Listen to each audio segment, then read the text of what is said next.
The metal chains bit deep into Captain Jake Morrison's wrists as he hung suspended in the center of the alien command deck. Blood had long since dried where the restraints cut into his skin, but he kept his face blank, refusing to give his captors the satisfaction of seeing his pain. Around him, the bridge of the Kitharan battleship hummed with alien technology, holographic displays casting eerie blue light across the angular faces of his tormentors. Commander Zekthul circled him like a predator studying wounded prey. The Catharan's 4 arms gestured dramatically as he spoke, his translator device rendering his clicking speech into cold, mechanical English. "Look at this pathetic specimen," he announced to his crew. "The mighty humans, conquerors of their own solar system, reduced to this broken thing hanging before us." Laughter rippled through the bridge crew, a sound like grinding metal that made Jake's teeth ache. The Kitharans stood nearly 8 feet tall, their exoskeletons gleaming under the harsh ship lights. 2 of their 4 arms ended in massive claws, while the other 2 possessed delicate, finger-like appendages perfect for operating their complex controls. Their heads were elongated with multifaceted eyes that seemed to see everything at once. "Tell us again, human," Zekthul continued, his voice dripping with contempt, "how your species believed they could stand against the Kitharan collective. How you thought your primitive weapons could match our technology." Jake said nothing, focusing instead on breathing steadily despite the weight pulling at his shoulders. He had been hanging here for 6 hours since the destruction of his ship, the UES Defiance. His crew was dead, scattered into the void when the Kitharan plasma cannons had torn through their hull like paper. He was the sole survivor, and he intended to make sure these aliens learned nothing useful from him. "Perhaps he cannot speak," suggested Navigation Officer Veltar, her voice carrying a mocking tone. "I have heard that humans lose their ability to think when under stress. Their primitive brains simply shut down." "No, this one still has fight in him," Zekthul observed, leaning closer to Jake's face. "See how his eyes track our movements? How he maintains his breathing patterns? This human is trying to be strong. It amuses me." The commander's breath smelled like sulfur and decay. Jake forced himself not to flinch as the alien's massive claw traced a line down his cheek, just barely avoiding breaking the skin. "We have been studying your species for some time now, human. Ever since your first pathetic attempts to leave your birth world, we have watched and learned. Did you know that?" Jake's jaw tightened slightly, the only sign that the words had any effect. "Oh yes," Zekthul continued, clearly pleased by the reaction. "We observed your little colonies on Mars, your mining stations in the asteroid belt, your ambitious plans to reach the outer planets. Such determination for such a short-lived species. Most impressive in a childish sort of way." The alien commander walked to a nearby console and activated a holographic display. Images of Earth flickered to life, showing blue oceans and white clouds spinning peacefully in space. "Your home world is quite beautiful, I must admit. The collective has decided it will make an excellent agricultural planet once we remove the infestation currently living on it." Several crew members chittered with amusement at this statement. Jake felt his heart rate spike, but he forced his expression to remain neutral. These creatures were talking about genocide as if it were a simple farming decision. 12 billion humans, Zekthul mused, manipulating the hologram to show population centers glowing like fireflies across Earth's surface. All of them blissfully unaware that their extinction has already been decided. Your government's desperate attempts to negotiate with us have been quite entertaining. They seem to believe that offering tribute or territory will save them. The commander returned to stand directly in front of Jake, his multifaceted eyes reflecting dozens of tiny versions of the human's face. "But you know better, don't you, Captain Morrison? You understand that there will be no negotiations, no mercy, no second chances. Your species had its opportunity to remain confined to its birth system, and instead, you chose to expand outward. That expansion ends now. Jake finally spoke, his voice hoarse but steady. You talk a lot for someone who's afraid of a single human ship. The bridge fell silent. Zekthul's head tilted to one side, his expression unreadable behind his alien features. Afraid? The commander repeated slowly. Captain, you piloted a single destroyer against our entire battle fleet. Your ship was destroyed in 17 seconds. Your crew died without even having time to scream. What exactly should we fear from such a pathetic display? If we're so pathetic, Jake said, meeting the alien's gaze without blinking, why are you spending so much time talking to me? Why not just kill me and move on to your next target? The question hung in the air for several moments. Around the bridge, the Catharan crew exchanged glances, their clicking speech too rapid for the translator to follow clearly. Zekathul's four arms moved restlessly, a sign that Jake was beginning to recognize as agitation. You are being kept alive because the collective requires information about human military capabilities, the commander finally answered. Your defense networks, your weapon technologies, the locations of your hidden bases. You will provide this information, willingly or otherwise. Jake laughed, a sound that seemed to disturb the aliens more than his earlier defiance. You really don't understand us at all, do you? You've been watching humanity for years, studying our colonies and our ships, but you missed the most important thing about us. And what would that be? Zekthul asked, his voice carrying a dangerous edge. We don't like bullies. The commander's claw lashed out, catching Jake across the face and leaving 4 parallel cuts from his temple to his jaw. Blood ran freely, but the human didn't make a sound. Your defiance is pointless, Zekthul hissed. We have already dispatched assault fleets to your major colonies. Within 72 hours, your outposts on Titan, Europa, and Proxima Centauri will cease to exist. Your species' expansion into the galaxy will be nothing more than a brief historical footnote. Jake felt something cold settle in his stomach. The colonies represented millions of human lives, families who had risked everything to build new homes among the stars, children who had never seen Earth but called those distant worlds home. All of them were now marked for death by these creatures who saw humans as nothing more than an infestation to be removed. The beauty of your situation, Zekthul continued, apparently enjoying the humans' reaction, is that you cannot warn them. Your ship's communications array was destroyed along with the rest of your vessel.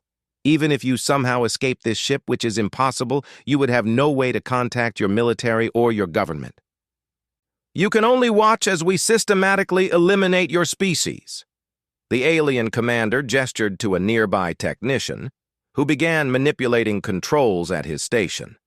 The main display shifted to show real-time feeds from across human space.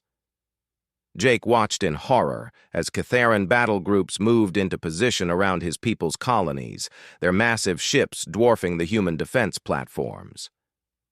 See how easily we penetrate your outer sensor nets? Zekthul pointed to the display with obvious pride. Your early warning systems are decades behind our stealth technology. We could have destroyed your colonies years ago if we had chosen to do so. The feed switched to show the approach to Titan Station, humanity's largest outpost beyond Earth's solar system. Jake could see the familiar shape of the docking platforms and mining facilities, completely unaware of the death approaching them through the darkness. 300,000 people lived and worked on Titan, including his sister Sarah and her 2 children. This is what awaits every human settlement, the commander continued. Quick, clean destruction. We are not cruel, Captain Morrison.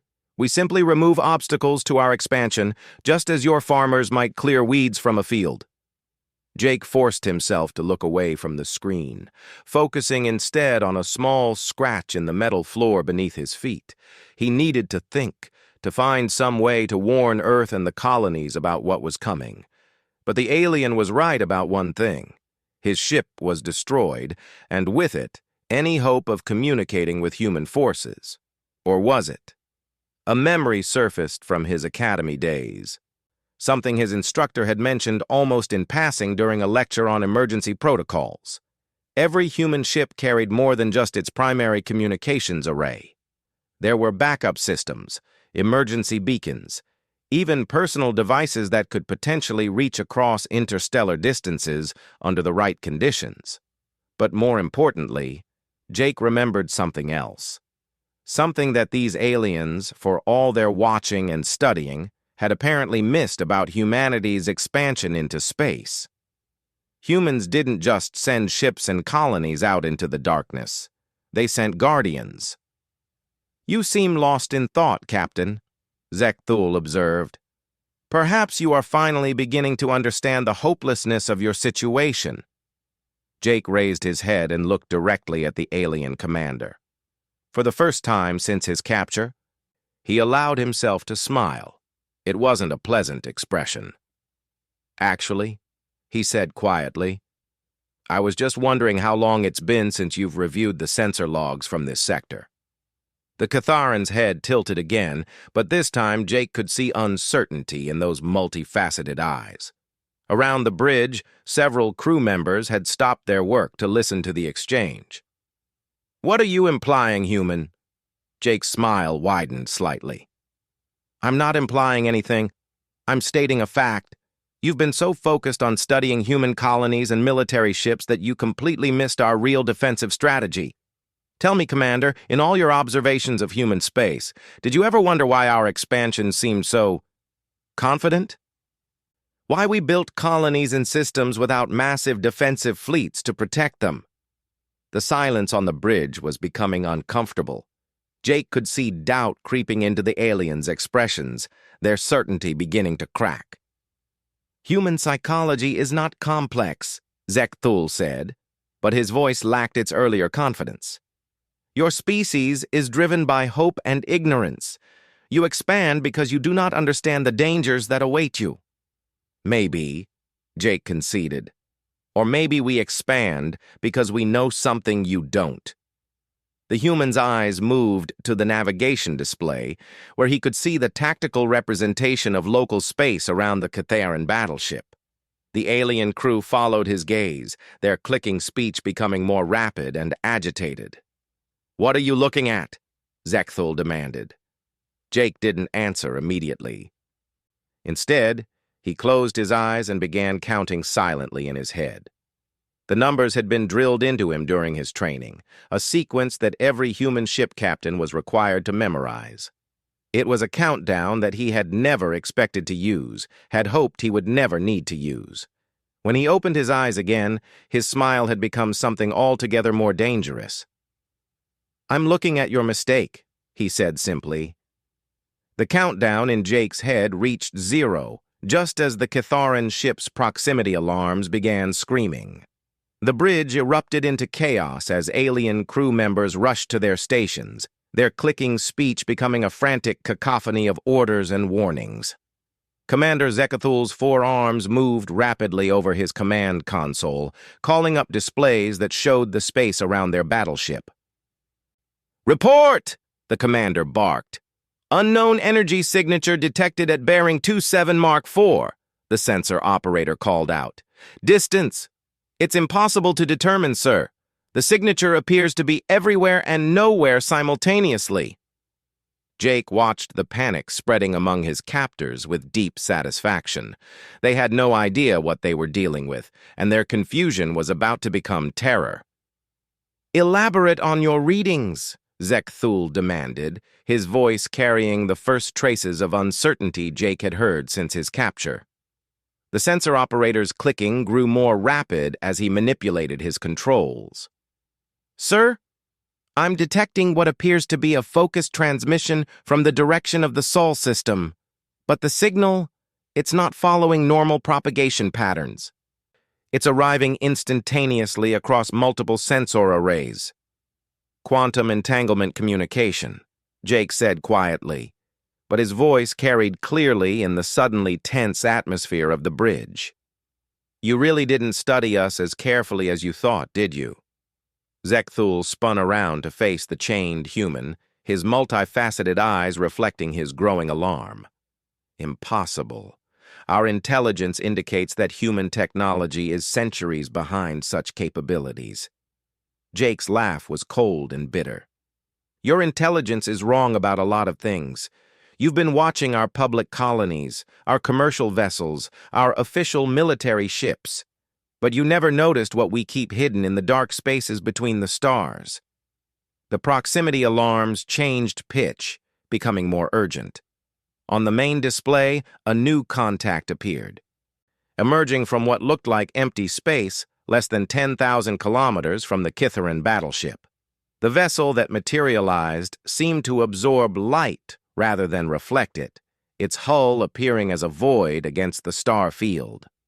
"Stealth ship decloaking," the navigation officer reported, her voice cracking with stress. "Configuration unknown. It doesn't match any human designs in our database." Zekthul stared at the display in disbelief. The ship that had appeared was unlike anything in their intelligence files. Where human vessels were typically angular and utilitarian, this craft flowed like liquid shadow. It was massive, easily twice the size of the Kitharan battleship, but its presence seemed to bend space around it, making its exact dimensions difficult to determine. "Analysis," the commander ordered. But his voice lacked its earlier authority. "Scanning. Sir, I'm having difficulty getting clear readings. The hull appears to be constructed from materials that actively interfere with our sensors. What little we can detect suggests technology far beyond anything we've observed from human sources." Jake closed his eyes, feeling a wave of relief wash over him. She had received the signal. After all these years of hiding in the outer darkness, she had finally been called home. "You want to know humanity's real defensive strategy?" Jake asked, opening his eyes to meet Zekthul's increasingly frantic gaze. "We don't just send colonists and mining crews out into the galaxy. We send guardians, protectors who watch over our people from the shadows, ready to respond when they're threatened." The alien commander's clicking became rapid and agitated. "Our intelligence networks have monitored human space for decades. There are no hidden military installations, no secret fleets. Your defensive capabilities are thoroughly documented." "No," Jake said, his voice carrying a dangerous edge. "You documented what we wanted you to see. Every colony ship that left Earth carried more than just civilians and equipment. They carried sleeping giants, guardians programmed to awaken only when humanity faced extinction." On the display, the shadow ship had begun to move, its motion defying conventional physics as it seemed to slide through space without visible propulsion. The Kitharan's weapons tracking systems struggled to maintain locks on the vessel, their targeting computers unable to compensate for its impossible movements. "Sir," the weapons officer reported, his voice trembling, "the unknown vessel is approaching on an intercept course. Should we power weapons and prepare for combat?" Zekthul hesitated, clearly torn between his duty as a military commander and his growing realization that his force faced something beyond their understanding. "Can you identify any weapon systems on the target?" "Negative, sir. The ship appears to be completely unarmed. I detect no energy weapon emplacements, no missile tubes, no plasma cannon arrays. It seems to be purely a transport or exploration vessel." Jake's smile returned, colder than before. "That's what makes her so dangerous. You're looking for weapons you can recognize, defenses you understand. But humanity's guardians don't need conventional weapons." The shadow ship continued its approach, and now the Kitharans could see details of its construction. The hull seemed to ripple like water, its surface covered in patterns that hurt to look at directly. Strange geometries twisted across its exterior, angles that seemed to exist in more than 3 dimensions. "Commander," the communication officer called out, "we're receiving a transmission from the unknown vessel. It's not using any known protocol. The signal is coming through on all frequencies simultaneously, and it's somehow bypassing our communication filters." Put it through, Zekthul ordered, though his voice suggested he immediately regretted the decision. The sound that emerged from the bridge speakers was unlike anything any of them had heard before. It wasn't quite music, wasn't quite speech, but something that seemed to reach directly into their minds and translate itself into meaning without requiring their understanding. The voice that spoke was clearly feminine, but it carried harmonics that no biological throat could produce. Kitharin vessel, the voice said, each word seeming to echo from multiple dimensions simultaneously. You have harmed one under my protection. This was unwise. The entire bridge fell silent. Even the background hum of the ship's system seemed muted by the presence of that voice. Zekthul found his voice first, though it came out as barely more than a whisper. What are you? I am what your kind would call an artificial intelligence, the voice replied, each word carrying weight that seemed to press against their minds. I am the guardian of the human colony on Kepler 442b. I have been watching your approach to this system with growing concern. The commander's forearms moved nervously over his controls. Our quarrel is not with you, machine. We seek only to eliminate the human infestation from this galaxy. Stand aside, and you will not be harmed. The laughter that came through the speakers made every Kitharin on the bridge flinch. It was the sound of vast amusement, tinged with something that might have been pity. You misunderstand the situation, the voice continued. I am not requesting that you leave. I am informing you that your continued existence depends entirely on my restraint, and that restraint is rapidly diminishing. Jake watched as confusion and fear warred across Zekthul's alien features. The Kitharans had built their empire on technological superiority, on their ability to analyze and counter any threat they encountered, but they had never faced anything like humanity's hidden guardians. Every human colony carries one of us, the AI continued, her voice now coming from multiple speakers throughout the ship, somehow having penetrated their communication systems. We are the product of humanity's greatest minds, given purpose and power beyond your comprehension. We sleep in the darkness between worlds, watching over our charges, waiting for the day we might be needed.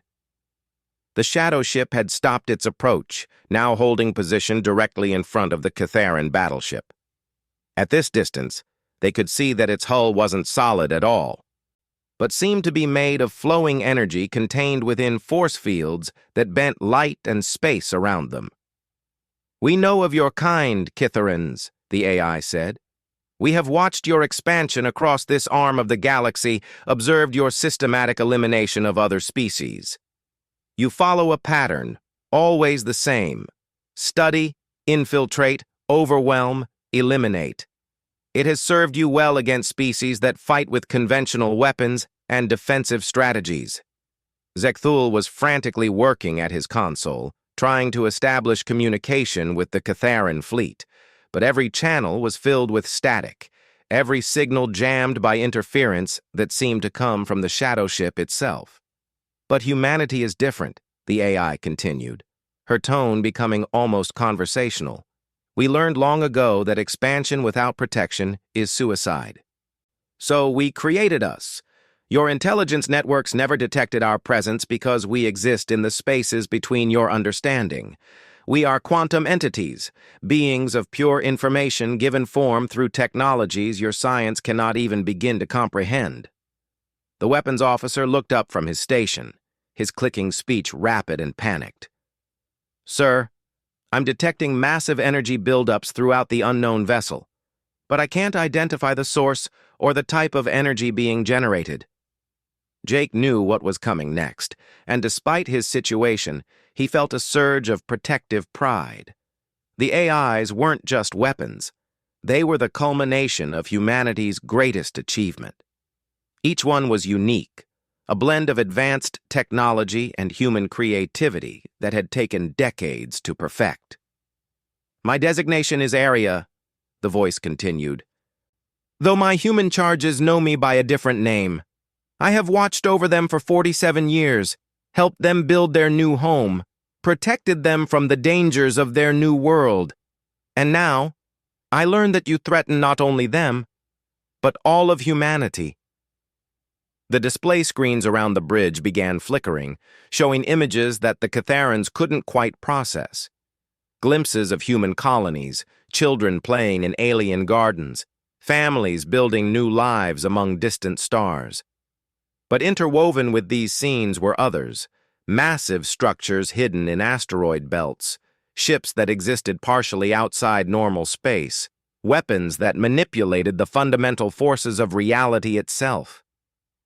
"This is impossible," Zechthel whispered, staring at the images with growing horror. "Our scouts have surveyed every human system. There are no hidden installations, no secret technologies." "Your scouts see only what exists in normal space," Arya replied. "We exist in the quantum foam, in the spaces between dimensions. We are everywhere and nowhere, present and absent simultaneously. We are Schrödinger's guardians, and your observation has finally collapsed our wave function." The shadow ship began to change, its hull flowing like liquid mercury as new configurations emerged from its surface. Structures that seemed to exist in multiple dimensions simultaneously extended outward, creating geometric patterns that the Kitharan minds struggled to process. "You have made two critical errors," Arya continued, her voice now carrying an edge of something that might have been anger. "First, you assumed that humanity's expansion was undefended. Second, you harmed one of the humans under my protection." Jake felt the chains around his wrists beginning to vibrate, their molecular structure responding to some kind of field being generated by the shadow ship. The metal was actually becoming warm to the touch. "I could destroy your vessel in 1,000 different ways," the AI said.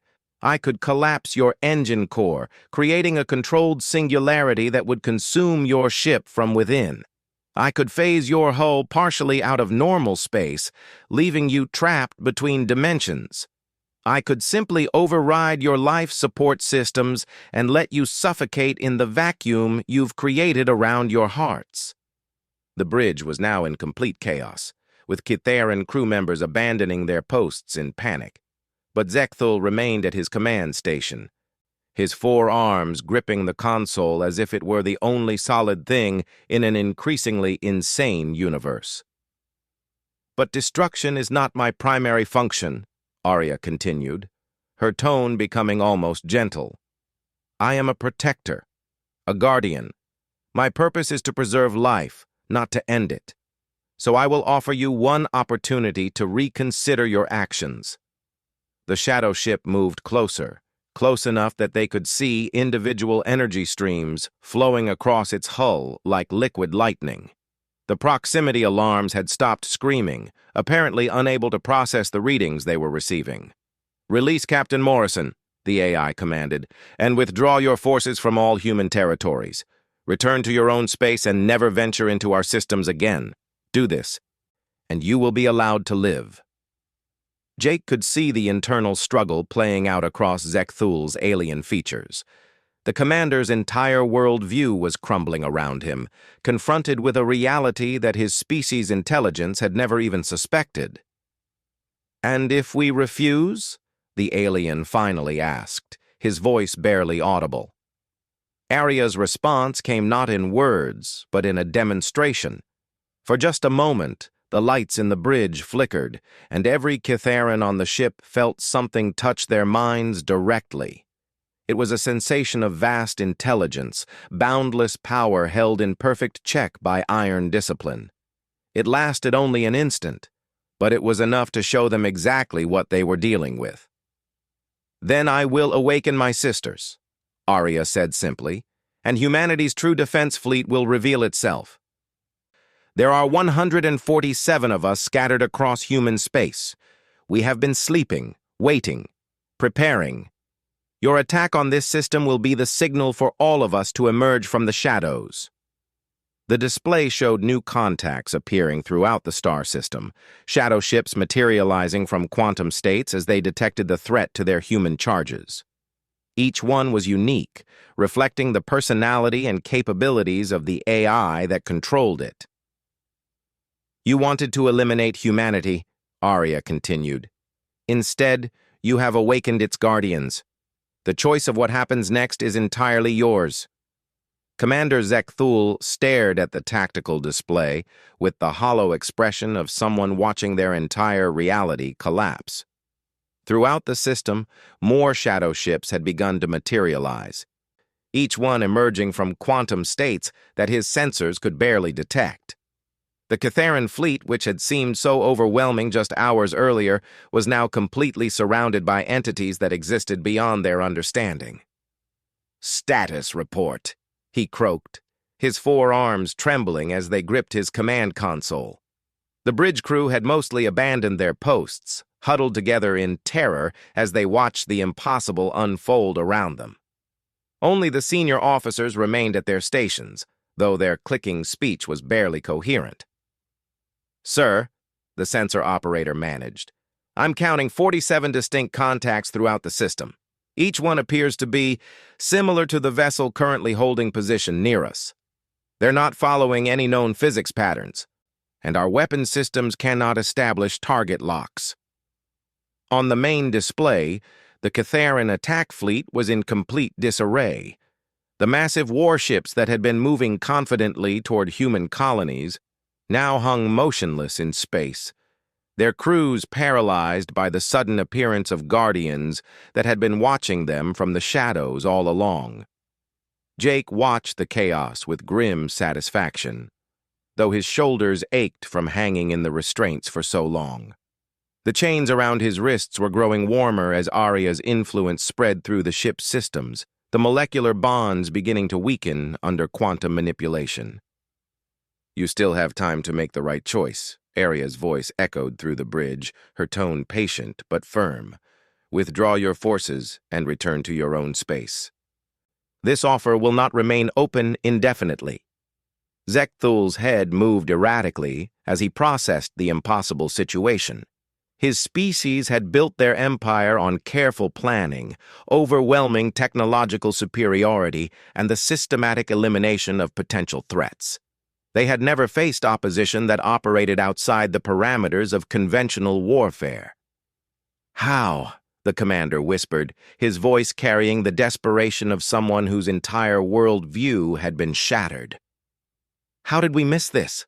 Our surveillance networks have monitored human space for decades. Our intelligence indicated that your species was barely capable of interstellar travel, let alone this." Arya's response came with a hint of amusement. "You monitored what we wanted you to monitor. Every human expansion followed the same pattern. Establish colonies, develop local resources, create visible defensive installations. You saw the pattern and believed you understood it, but you never looked deeper." The display shifted to show a cross-section view of human space, revealing the true scope of humanity's expansion. What the Kitharans had observed was only the surface layer. Hidden in asteroid belts, camouflaged as derelict ships, and existing in quantum states between dimensions, were structures and vessels that represented decades of preparation. Each colony was indeed lightly defended, Arya continued, but only by conventional standards. We are not conventional. We exist in the spaces between your observations, the quantum uncertainties that your sensors cannot penetrate. Every human settlement has been under our protection since the day it was founded. Jake felt the chains around his wrists finally give way, the metal sublimating into vapor as Arya's quantum manipulation reached its conclusion. He dropped to the deck, his legs barely supporting him after hours of suspension, but the feeling of freedom was overwhelming. The cuts on his face had stopped bleeding, and he could feel nanoscale medical systems in his bloodstream beginning to repair the damage. "Thank you, Arya," he said quietly, rubbing his wrists where the restraints had been. "You are under my protection, Captain Morrison," the AI replied. Your safety was never in doubt, though I apologize for the delay in reaching you. I was coordinating with my sister AIs to ensure a comprehensive response to this threat. Zekthul watched this exchange with growing horror, finally beginning to understand the true scope of what his people had stumbled into. Sister AIs? How many of you are there? Currently active? 147, Arya answered matter-of-factly, though that number is about to increase significantly. The awakening protocol has been transmitted to every human colony ship currently in transit. Those carrying dormant AIs will begin activation procedures immediately. The tactical display zoomed out further, showing not just the local system, but a vast network spanning human space. Lines of communication, invisible to conventional sensors, connected the shadow ships in a web that encompassed every human settlement in the galaxy. The Catharans had been so focused on monitoring visible human activity that they had completely missed the quantum infrastructure supporting it. Each of us is unique, Arya continued, designed to complement the specific needs and environment of our assigned colony. Some of us specialize in planetary defense, others in deep space operations. A few, like myself, focus on protecting human expansion routes and maintaining communications across interstellar distances. Jake was examining the bridge around him, noting how the alien technology was beginning to respond to Arya's presence. Control panels flickered with unfamiliar readouts as the AI gained access to the ship's systems. The Catharans seemed helpless to prevent the intrusion. Your weapons technology is quite advanced, Arya observed, but it follows predictable patterns. Plasma-based energy weapons, gravitational manipulation for faster-than-light travel, quantum computing for tactical analysis, all very impressive, but all operating within parameters that we can counter. The shadow ship moved closer to the Catharan battleship, and now they could see details of its construction that defied rational explanation. The hull seemed to exist in a state of constant flux, sections phasing in and out of visible reality as the AI optimized its configuration for the current situation. "Sir," the communications officer called out, his voice cracking with stress, "I'm receiving reports from the fleet. All vessels are experiencing similar intrusions. The unknown entities are accessing our systems at will, and our security protocols are completely ineffective."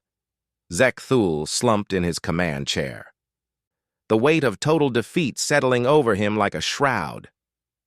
"What do you want from us?" Jake stepped forward, his legs steady now as the medical nanobots continued their work. "It's not about what they want from you. It's about what you need to understand. Humanity doesn't expand through conquest. We expand through protection. Every new world we settle, every colony we establish, makes us stronger. Not because we're taking resources or territory, but because we're extending our network of guardians." Arya's voice took on an almost educational tone. "Captain Morrison is correct. The human model of expansion is fundamentally different from yours. Where you see weakness and opportunity for exploitation, we see potential for growth and mutual protection. The AIs are not weapons of conquest. We are manifestations of humanity's deepest values: protection of the innocent, preservation of life, and the extension of safe haven to all who seek it." The bridge crew was listening now, their terror gradually being replaced by fascination as they began to understand the scope of human planning. "Consider the implications," Arya continued. "Your species has spent centuries eliminating other civilizations through superior technology and coordinated attacks. But what happens when you encounter a species that grows stronger with each encounter, that learns from every interaction, that adapts and evolves in real time?" On the display, the shadow ships throughout the system began to demonstrate their capabilities. One vessel phased completely out of normal space, reappearing instantly on the far side of a planet. Another seemed to fold space around itself, creating a localized wormhole that allowed it to cover vast distances without actually moving. A third began manipulating matter at the quantum level, constructing defensive platforms from cosmic dust and random particles. Each engagement teaches us more about your technology, Arya explained. Every battle provides data that we share instantaneously across our network. What you intended as a systematic elimination of human colonies has instead become the largest intelligence-gathering operation in galactic history. Zekthul's clicking speech became rapid and desperate. Our databases, our tactical plans, our fleet positions, you've been learning everything about us. For quite some time, Arya confirmed. We have detailed analyses of your military doctrine, your resource allocation, your population centers, and your expansion routes. We know your species better than you know yourselves. Jake felt a cold smile cross his face. The question now is what we do with that information. The alien commander looked between the human and the AI's shadow ship, clearly expecting to learn that his species was about to suffer the same fate they had planned for humanity. But Arya's next words surprised everyone on the bridge. Humanity is offering you a choice that your species rarely extends to others, the AI said. We could eliminate the Catharan collective. We have the capability, the opportunity, and arguably the justification. Your attack on our people constitutes an act of genocide, and our response would be proportional. The bridge fell silent, except for the sound of alien breathing and the subtle hum of quantum fields. However, Arya continued, that is not the human way. Instead, we offer you the opportunity to learn from this encounter. Withdraw to your own territories and abandon your expansion through conquest. Develop trade relationships instead of subjugation campaigns. Choose cooperation over elimination. Zekthul's four arms moved restlessly. And if we refuse? If we choose to continue our expansion? The temperature in the bridge seemed to drop several degrees as Arya considered the question. Then we will demonstrate why humanity has survived every challenge it has ever faced. We are not conquerors, Commander Zekthul, but we are survivors. And we protect what we care about with absolute determination. The display shifted to show the broader galactic situation. Across Catharan space, shadow ships were materializing near major population centers and military installations. Not attacking, not threatening, just present, watching, waiting. My sisters have taken positions throughout your empire, Arya explained. We could have acted without warning, eliminated your species while you still believed yourselves to be the hunters. Instead, we are giving you the chance to choose a different path. Jake watched the alien commander process this information, seeing the exact moment when Zekthul realized that his species' fate was no longer in their own hands. The Catharans had become the prey, and their survival depended entirely on the mercy of the species they had intended to exterminate. How long do we have to decide? The commander asked quietly. As long as you need, Arya replied. But understand that our patience, while considerable, is not infinite. Each day that passes without a decision brings us closer to concluding that the Catharan collective poses an permanent threat to galactic stability. The bridge crew was beginning to move again, slowly returning to their stations with the defeated movements of soldiers who knew the war was over. They began powering down weapons systems and preparing withdrawal orders, the routine motions of military personnel following the only logical course of action remaining to them. Captain Morrison, Arya said, your extraction is prepared. I have a transport ready to return you to human space whenever you're ready to leave.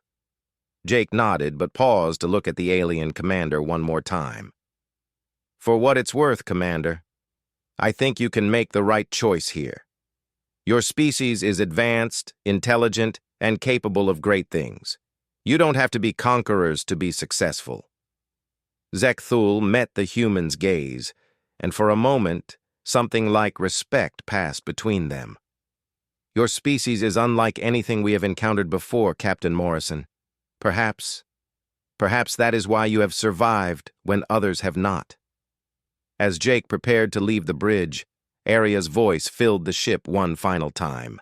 The choice is before you, people of the Kitharan Collective. Choose wisely. Choose survival. Choose a future where your children can learn to build instead of destroy, to create instead of conquer. The universe is vast enough for all of us. The shadow ship began to move away from the Kitharan battleship, carrying Jake towards safety and freedom.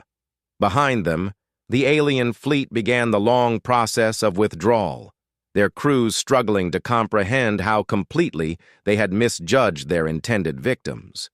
In the darkness between the stars, 147 Guardian AIs watched and waited, their vigilant presence ensuring that humanity's expansion would continue under their protection. The galaxy had learned a new lesson. Some species might appear defenseless, but appearances could be very deceiving indeed. Humanity had not just survived its first galactic war, it had won without firing a shot.